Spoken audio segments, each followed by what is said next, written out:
Y hoy, sábado 6 de junio, en esta novena semana del tiempo ordinario que hemos retomado, nos acercamos nuevamente de la mano de San Pablo a ese fragmento que la liturgia nos propone en el día de hoy de la segunda carta a Timoteo. San Pablo es muy consciente de que su partida es inminente, y así lo dice: yo estoy a punto de ser derramado en libación, mi vida está a punto pues de ser ofrecida como si de la de Cristo se tratara, y el momento de mi partida es inminente.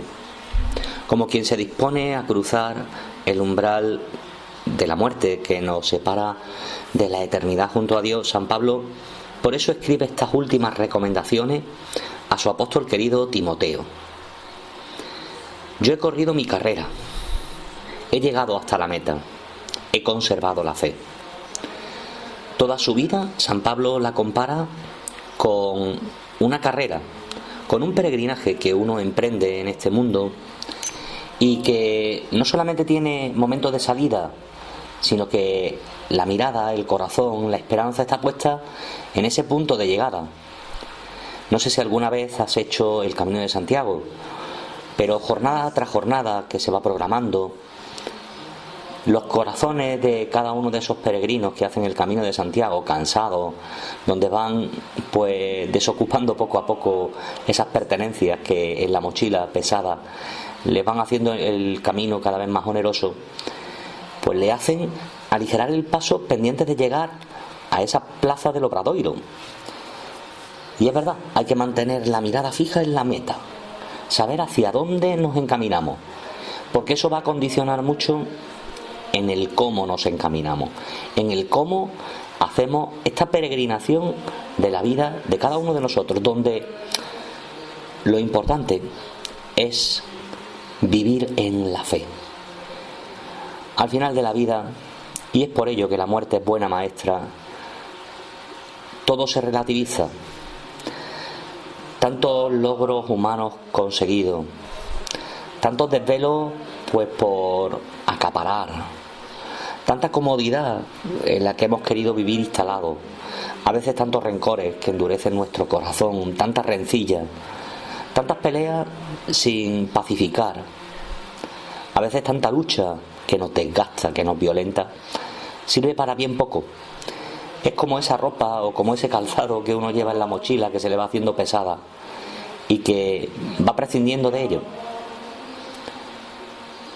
Corremos cada uno personalmente nuestra carrera, vamos caminando cada uno, y la suerte es que lo hacemos acompañados. Y como San Pablo, yo me pregunto hoy, ¿vivo en la fe? Porque a quien noblemente ha ganado la vida aquí, le aguarda, como al apóstol, la corona de justicia. Es por ello que tener el privilegio de acompañar y de vivir de cerca lo que significa cruzar ese umbral que nos abre al misterio de la eternidad hace relativizar muchos de los problemas y angustias en los que muchas veces nos vemos sumergidos. Pero también esas personas nos aleccionan, porque nos brindan el legado de lo que para ellos es esencial. Y es lo que le sucede hoy al apóstol Pablo. Te conjuro en presencia de Dios y de Cristo Jesús, que va a venir. Esperamos esa segunda venida del Señor. Proclama la palabra. Hay un evangelio que no está escrito, y es el evangelio que tú y yo vivamos. Y es verdad que podemos hablar del Señor en las realidades mundanas donde nos movemos, pero hay una manera de proclamar la palabra, que es a través de la propia vida. Insiste, la segunda recomendación: a tiempo y a destiempo. No desespere, no desespere, tú insiste. Tenemos un dicho en el argot popular donde decimos: quien la sigue, la consigue. Proclama la palabra, insiste, reprende, amenaza, exhorta con paciencia. Y es ahí quizás donde se hace más difícil. En este mundo en el que nos movemos, todo se hace a base de violencia, todo se hace a base de prisa. Y eso, en el fondo, nos desgarra a cada uno de nosotros.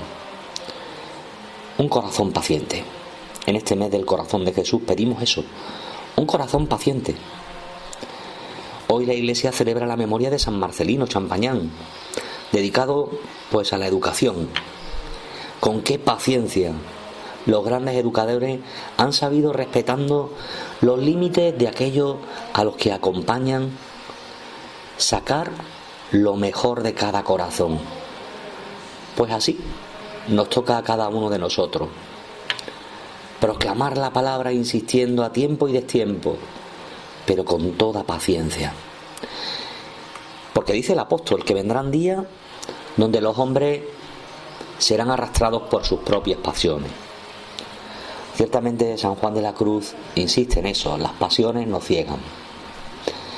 Por eso, porque vivimos muchas veces arrastrados por las propias pasiones, necesitamos de esa mano amiga que nos proclame la palabra, que nos insista con paciencia, a tiempo y a destiempo.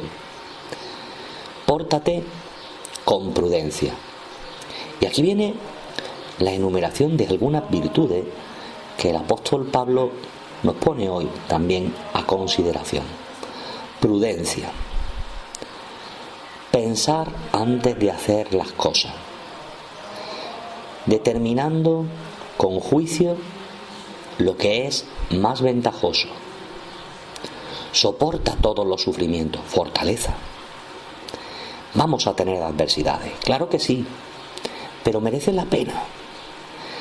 La mujer, cuando va a dar a luz, soporta los dolores del parto y se ve sumida en esos dolores que pasan cuando ve el rostro de su hijo. Pues algo así, los sufrimientos de ahora a veces no son sino los duros golpes que Dios permite en su providencia para forjar en nosotros una voluntad robusta, fuerte. Desempeña a la perfección tu ministerio.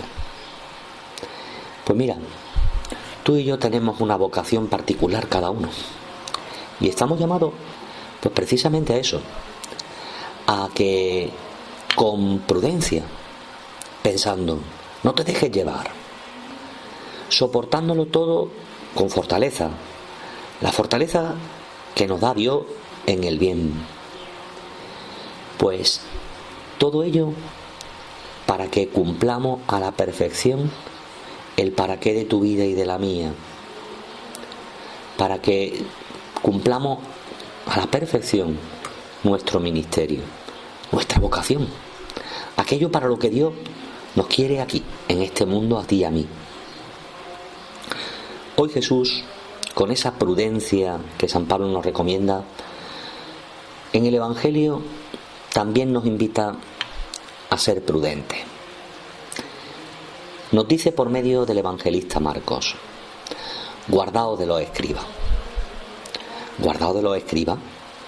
¿Por qué, maestro? Pues mira, guardaos de esos maestros de la ley que quizás saben mucho de Dios.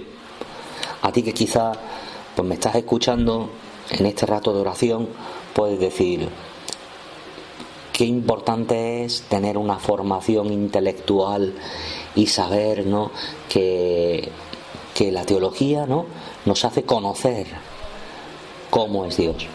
Aquellos escribas sabían mucho de Dios y se sabían la Torá y los profetas y probablemente cumplían y eran buenos en el cumplimiento de todos esos preceptos que había en la ley.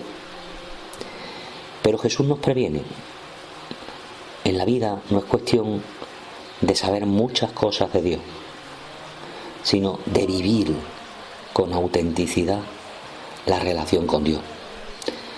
¿Y por qué nos tenemos que guardar de esos escribas? Pues mira, porque a ellos les gusta pasear con amplio ropaje, ser saludados por las plazas, ocupar los primeros asientos en la sinagoga y los primeros puestos y banquetes, y devoran la hacienda de las viudas socapas de largas oraciones.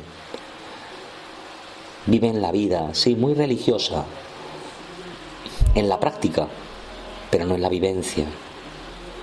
¿De qué nos sirve a ti y a mí la alabanza, la gloria humana, el saber mucho de Dios si no vivimos la vida de Dios?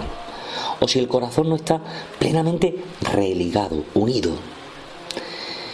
Y esas palabras de Jesús cobran más fuerza con aquello que Él ve y que pone hoy como lección para cada uno de sus discípulos.